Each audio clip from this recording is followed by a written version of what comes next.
Film ini menceritakan kisah seorang pendekar muda, penakluk dan pembunuh siluman yang tidak sengaja bertemu dengan siluman ikan yang ingin menjadi naga, yang mengubah pandangannya bahwa semua siluman itu jahat. Mereka kemudian bekerja sama untuk mengalahkan naga jahat dan melindungi rakyat jelata di dunia.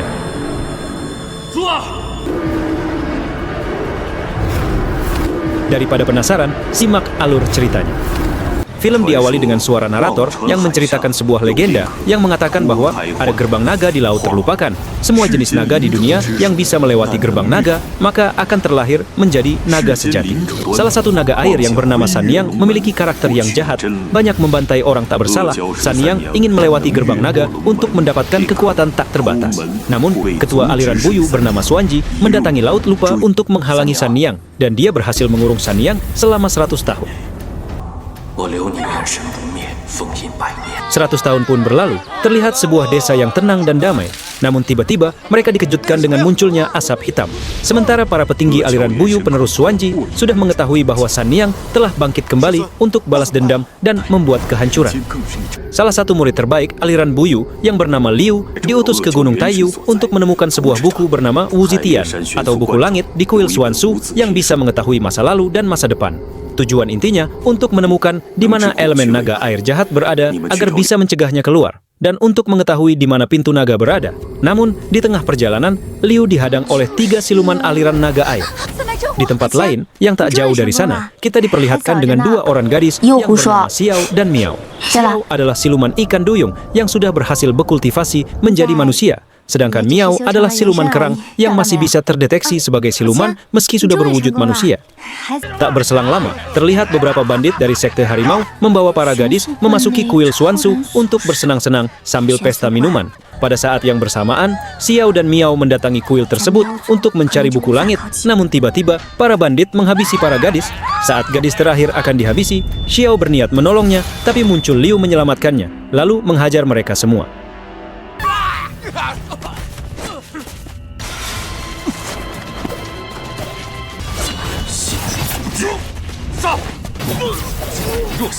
Saat Liu sedang sibuk menghabisi para bandit sekte harimau, Xiao memasuki kuil untuk mencari buku langit. Namun tiba-tiba, ketua sekte harimau muncul dengan tujuan yang sama, menginginkan buku langit. Liu membantu Xiu melawan ketua sekte harimau, yang ternyata adalah manusia setengah siluman.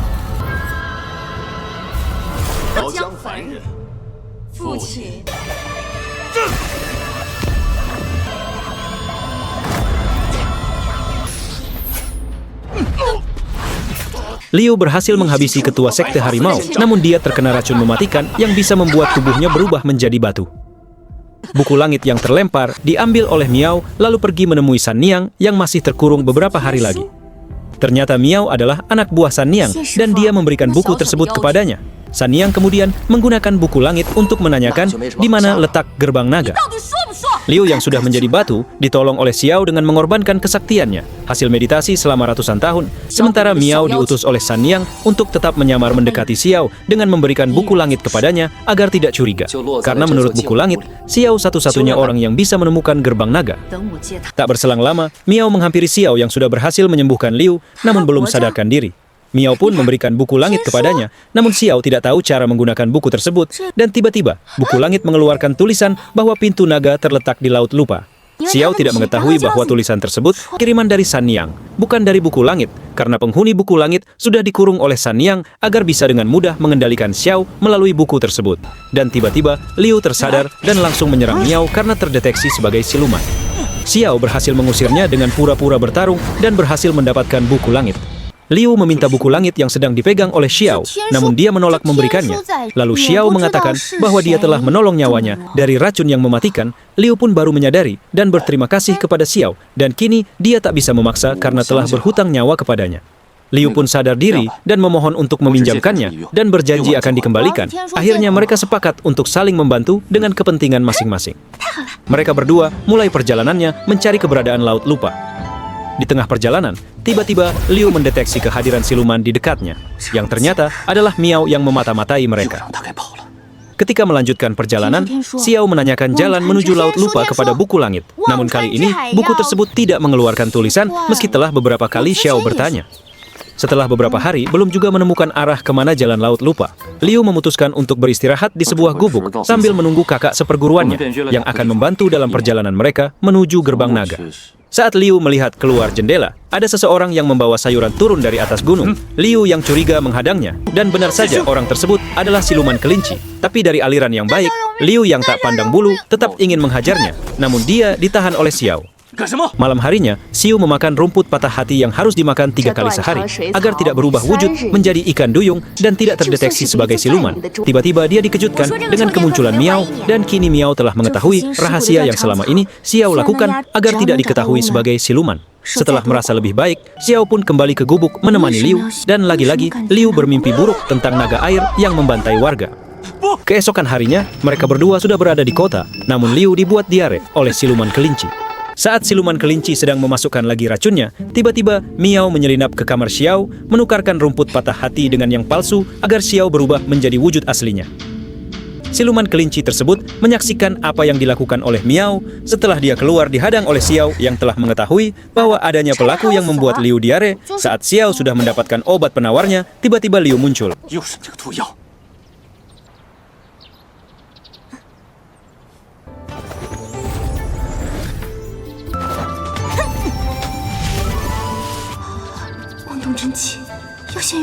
Setelah beberapa saat tubuh Xiao mulai bereaksi akan berubah wujud, dia dengan segera memasuki kamarnya untuk memakan rumput yang telah ditukar dengan yang palsu oleh Miao, dan akhirnya Xiao pun berubah wujud menjadi ikan duyung. Liu yang sedang menghadang siluman kelinci mendengar teriakan Xiao dan langsung menghampirinya. Dia terkejut melihat Xiao yang ternyata seorang siluman. Namun kali ini Liu menolongnya sebagai balas budi karena Xiao juga pernah menyelamatkan nyawanya. Setelah pulih kembali, Xiao meminta tolong kepada siluman kelinci untuk memberikan buku langit kepada Liu. Tiba-tiba Miao dan anak buahnya muncul. Siluman kelinci pun memberitahu bahwa dialah orang yang telah menukarkan rumput patah hati. Xiao yang mengetahui hal tersebut marah dan tak menyangka sahabatnya sendiri yang telah mencelakainya. Salah seorang anak buah Miao mengatakan yang mengejutkan bahwa dalam tubuh Xiao ada mutiara naga, yaitu kunci menuju gerbang naga.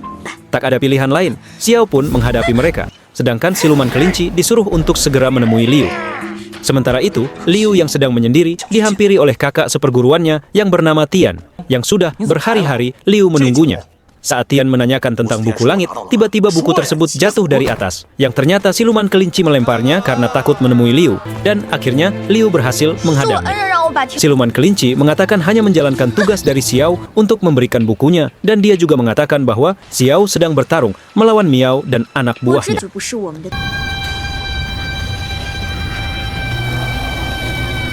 Saat di tengah perjalanan menuju Xiao, mereka terkejut dengan kemunculan naga hijau, dan tak berselang lama, tibalah mereka dengan tepat waktu. Setelah berhasil mengusir Miao dan anak buahnya, Tian menjelaskan bahwa Xiao ternyata memiliki hubungan erat dengan aliran buyu. Sementara Miao yang sudah kalah dan ditolong oleh San Niang kembali ke markas, dia memohon ampun atas kecerobohannya. Namun San Niang yang kejam memanfaatkan tubuh Miao agar kekuatannya kembali pulih setelah tersegel. Malam harinya, mereka berkumpul untuk membahas hubungan Xiao dan aliran buyu. Tian menjelaskan bahwa elemen naga hijau yang keluar dari tubuh Xiao adalah milik Xuanji, pendiri aliran buyu yang sengaja disimpan di tubuh Xiao untuk menjaga agar tidak diketahui oleh San Niang. Mereka semua bingung karena Xiao sendiri tak pernah bertemu dengan Xuanji. Lalu Liu memberikan buku langit kepada Tian, dan saat itu juga buku langit mengeluarkan tulisan saat Tian menanyakan keberadaan Laut Lupa, yaitu di dasar Danau Cermin. Padahal tulisan tersebut dari San Niang. Setelah mereka tiba di Danau Cermin, dengan kesaktiannya, Tian membuka pintu dimensi menuju Laut Lupa. Mereka pun memasuki pintu tersebut dan berada di sebuah goa di dalam air. Dan akhirnya, Tian berhasil menemukan pintu Laut Lupa menuju gerbang, yang selama 100 tahun tidak ada yang mampu menemukannya. Tapi ada yang aneh, karena mereka tidak memasuki Laut Lupa, tapi memasuki aula utama aliran buyu. Tapi tiba-tiba semua menghilang dan mereka kembali lagi ke Danau Cermin. Namun Xiao mengatakan bahwa itu bukanlah Danau Cermin, sehingga Tian menyimpulkan bahwa itu adalah refleksi Danau Cermin yang merupakan ilusi batasan dunia. Tiba-tiba Xiao melihat seorang gadis di pinggir danau sedang memanggil gurunya. Ternyata gadis tersebut adalah refleksi Xiao sendiri, dan tiba-tiba dia menjadi sebuah batu yang bertuliskan kitab 3 kehidupan yang legendaris. Lalu tulisan tersebut meresap ke dalam tubuh Liu, yang dengan seketika Liu melihat sama persis dengan apa yang sering Liu mimpikan. Liu sangat terkejut. Ternyata dirinya adalah seorang siluman jahat yang sering membantai para penduduk di masa lalunya. Liu berhalusinasi dan seakan tak percaya selama ini dia memburu para siluman jahat, ternyata dirinya sendiri adalah seorang siluman. Saat Liu akan menghabisi dirinya sendiri, Xiao mencegah dan menyadarkannya. Namun tak berselang lama, Xuanji merasuki tubuh Liu. Dengan bersamaan muncul Sanniang yang sudah masuk ke dalam tubuh Miao. Kejadian lama terulang kembali. Kini dua pendekar sakti bertemu lagi, namun dengan tubuh yang berbeda.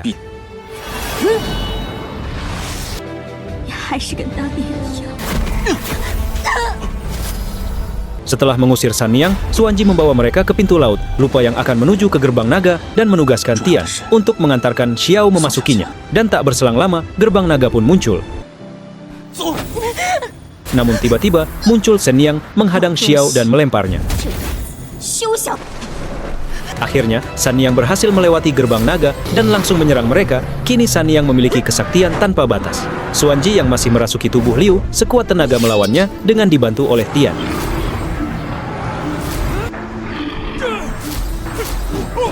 Xuanji dan Tiang berkali-kali kalah oleh kesaktian Sanniang. Terlihat gerbang naga pun mulai turun dan akan lenyap.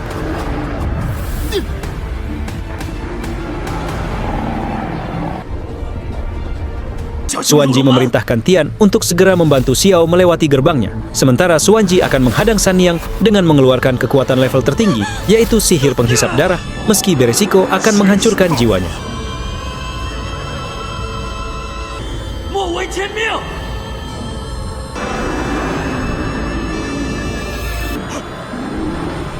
Saat Sanniang akan menyerang lagi, Xiao muncul dengan wujud naga sejatinya dan langsung menyerang Sanniang, sehingga terjadilah pertarungan antar naga sejati.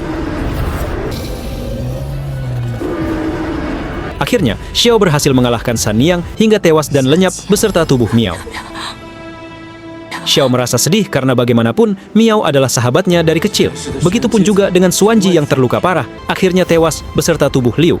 Xiao yang sudah mendapat petunjuk dari buku langit tentang cara agar Liu terlahir kembali, yaitu dengan mengorbankan wujud naga sejatinya. Tanpa pikir panjang, Xiao segera membawa Liu pergi agar bisa dilahirkan kembali. Dan kisah film pun habis.